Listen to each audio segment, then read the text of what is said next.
So, well, I was just to bring up again, east and west being circles. I do appreciate you conceding that one. I want to ask if you think, huh? I've got to eat crow on that one. Just a little bit. I've got to eat crow on that one. Just a little bit. Does that help you a little bit in seeing why some of us are flat earthers? Did it change you at all? Because here's what I would think is that when you have a certain view of the earth, and I had the same view you did, because and this is one thing I hope people remember, that we were all globe earthers. None of us started as flat earthers. We all believed the globe like you did. And we went looking to prove it, or we went looking into it. And that's when we became flat earthers. So one of those things that would have changed me right away is if really we did just stay straight east and west. I say, look at this map shows us turning, and this map it doesn't. So it made me understand the argument more about specifically what Dirk was saying in regards to the, its circles and the plane would have to turn. Its circles and the plane would have to turn. In my mind, I was having problems visualizing it, but obviously, it's still, as you move towards either pole, you're going to have to be turning. And it was just a problem of visualization in my head. And I had to model it out and look at it and get people to explain it to me so that I could actually visualize it in my head and get it right. Okay, now that Craig and half of his audience that took the poll who thought latitude lines were straight routes and straight lines of sight on a globe understand that latitude lines are not straight routes on the globe, maybe they can understand this argument now, because the equinox destroys a globe, and I found a way to make it crystal clear now that they understand. See, this is the picture they have stuck in their head, and there is a way for this to work, but it's not the way it works in reality. And even a lot of flat earthers have the sun rays following latitudes. Now, if everybody was the same orientation, it'd be hunky-dory, but due east is 90 degrees from a longitude. So take, for example, the North Pole. Anywhere you draw a right angle toward the east from the North Pole, you will get a great circle or geodesic or due east. But only at the equator can you get perpendicular, basically, like 90 degree due east and 90 degree due west. So you can't possibly have parallel lines since we're changing orientation. So let that sink in. So I'm going to break this down. So on screen is a picture from ground level. I'm laying in the sand on equinox to see if the sun came up compass east or due east. There's two strings going off in the distance. The string on the left is compass east, and the string on the right is due east, or 90 degrees from north. They're not the same. The sun split the right string line, due east, and I'm going to show you why that doesn't work on a globe. And I'm going to show you how it would have to work for the globe model to be accurate. The due east is, like I said, a geodesic or a great circle. It's the only thing Google will draw. So whatever orientation you are, that's the direction that you are going to be looking, in a straight line direction. So if I'm going to look due east, I'm going to look along that string line to the right, and I'm going to be looking toward the equator, about 6,000 miles away. Okay, so if I'm at the equator, I can look due east right along the equator, but north of the equator, my line of sight is converging with the equator. So I'm going to break this down like I've never done before. But first, I want to hear from McToon, because after he hears this, I want to see if he's willing to concede like Craig did. Maybe he's not lying. Maybe he's part of the 50% that thought latitude lines were straight routes on a globe. Out here in the middle of Europe here on the 20 degrees east longitude, it also rises due east. Now you see there's a problem. Oh, we definitely got a problem, Toon. You just haven't recognized it yet. Specifically, observations on the equinox, and it just so happens that yesterday was the equinox. So what better day to celebrate a map based on observations on the equinox than on the day after the equinox? So I am going to show you how it's done and what flat earthers don't have the guts to do. So here is what we're going to examine. And we do know, I already covered, the sun rises due east on the equator. So at the sun rises due east on the equator. So at 20 degrees east longitude on the equator, the sun rises due east. Well, let's check it out here. In the middle of Europe here on the 20 degrees east longitude, it also rises due east. Now you see there's a problem. We've got two suns. But in reality, there's just the one. Well, let's keep going. Well, turns out that everywhere on the line of longitude, 20 degrees east, the sun is rising due east for them, and it rises at almost identically the same time. Oh dear. How many suns can there be? Well, in reality, we know there's just the one. This is the irony of all ironies, because it just so happens his globe has the same glaring problem, and he's showing the Pac-Man model. So there's potential ways around this in the AE model, but not on the globe or the Pac-Man model. This is the only possible shape that the 20 degrees line of line of longitude can possibly look to satisfy this one simple observation. You might wonder, well, how does that work on a globe? Well, it's not actually difficult at all.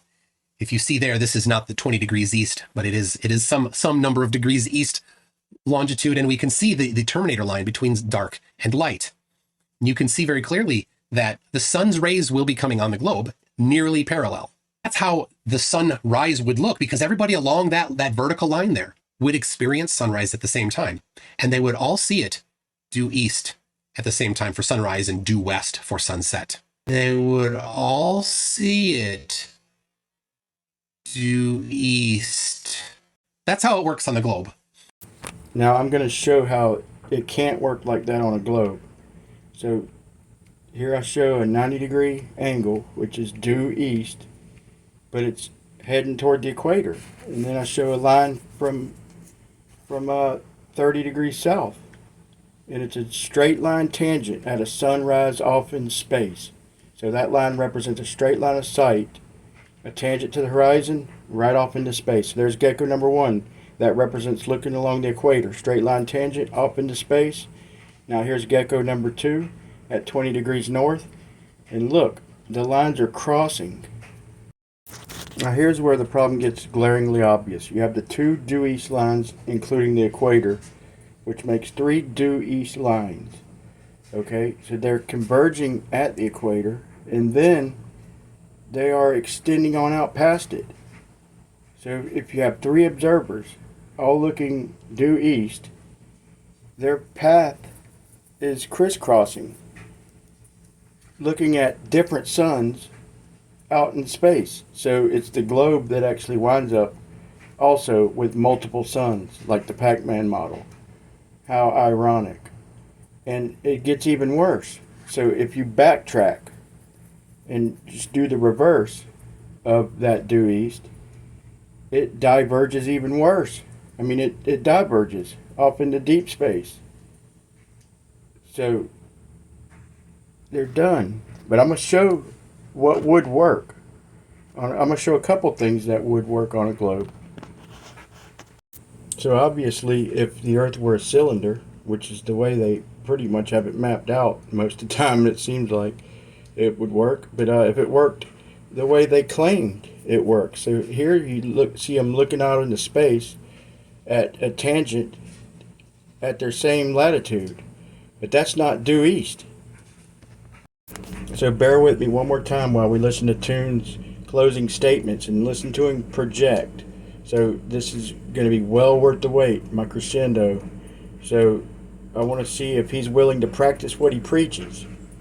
Could just grow up and understand that this actually works. This is not kindergarten, right? The things that you say are going to be tested, and they better be ready to stand up to the test. And if they're not, be mature, accept that you were wrong, find some other explanation, test it. And when you run out of all the explanations, when you've tested everything, don't hold on irrationally to some ridiculous belief about the shape of the earth.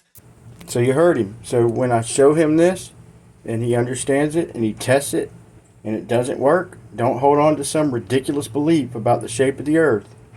Let's see if you practice what you preach. When you have no evidence for it, when there's nothing that actually matches reality, you don't get a choice on this. Observational reality tells us things, and we must follow them. We don't get to interject our own decisions into it.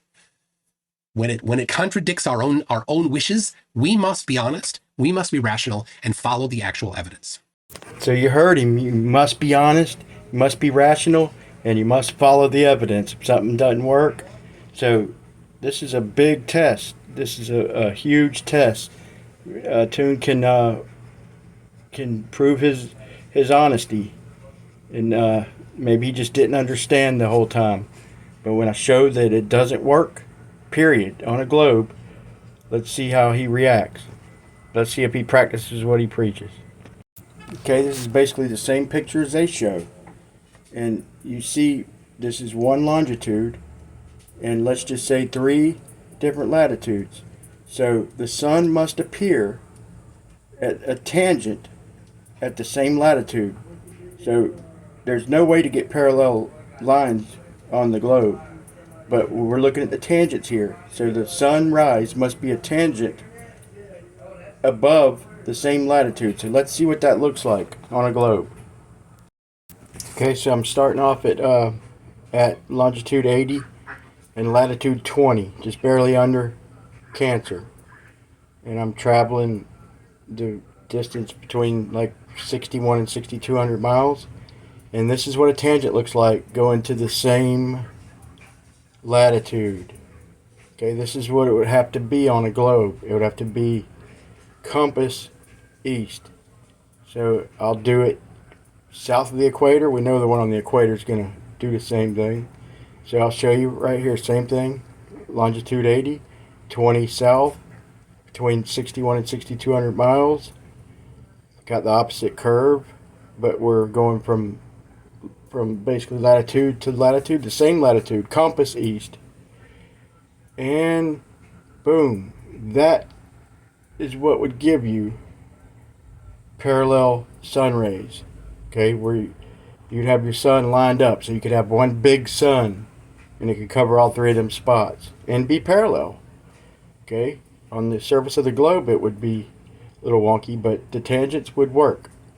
Okay, so let's see, why doesn't this work? Let's test it north-south. This is the trick. They try and get you thinking about Polaris and stuff. So we're going to do the same thing, but we're going to start 45 degrees south, and we're going to go to 45 degrees north, between 61 and 6,200 miles, along the 80th longitude. And then we are going to get a tangent. Look at that. So there's the tangent to the sun, and we'll back out to show you what it looks like. And damn if it doesn't look exactly the same as east to west. Exactly the same. So we're going to drop 40 degrees, 20 to the equator and 20 below it. And so now we drop to 40 longitude, and we're going to travel the same distance from 45 degrees to 45 degrees, 61 to 6,200 miles. And we're going to show you how that looks exactly like it did east to west. What a coincidence. And then we're going to shoot the straight point of view tangent to the sun, and boom. Same shit. Look, and there's the equator basically, north-south, and there's the 40 degrees over. See, that's how it would have to work. So now if we backtrack, then we're going south. We're looking from south to north. If we backtrack, we're looking from north to south. Now, this is how it has to be this way. Because now, if we're looking at east to west, or from west to east, then if we backtrack the way I just did it, then we're going east to west. No diverging, converging, deep space horse shittery. This is why all their programs are wonky and shit. This is the deception, people. So this is the 5th or 6th rendition of this topic. Each time I've added a little bit more. But I'll forgive the Globers, because I realized that from Craig's poll that half of them thought latitude lines were straight routes. But now that you know that they're not, you see that due east is a straight route. Due east is a great circle. You could pretty much count on Google Earth only drawing direct lines of sight, straight paths, great circles. Due east, due west, north, south. That's all it'll draw. Okay? But I want to hear McToon. I want to see if he'll humble himself like Craig did. He talked a lot of smack, and now that I've laid it out for you and showed that north-south matches east-west, back and forth, and it exactly opposite. It doesn't work with due east. That shows converging and diverging rays in the deep space. So one more comment. It seems like the only flat earther who understood this was Jaron. I got the idea from him. I mean, when he showed me that east and west were different directions, I knew something was up, and I realized it right off the bat. And so I feel like I've done a good enough job. I'm going to go over it with him, let him explain it. He might do a better job explaining it, but I don't, their model ain't perfect like they claim. It's broke. The equinox, the sunrise at equinox disproves the globe model until they fix it. So I want to hear a retraction from MC Toon. And basically any Pac-Man modelers, I mean, it just destroys the Pac-Man model too. The only thing we really have that matches reality is the AE map. It needs some adjusting. That's my opinion. But I'll probably try and do one little follow-up to further break it down. I know this is a longer video than I usually make, but you should be able to watch this and see that due east sunrise for all and due west sunset can't be parallel sun rays, if nothing else. That notion and idea is out the door. So thanks for watching.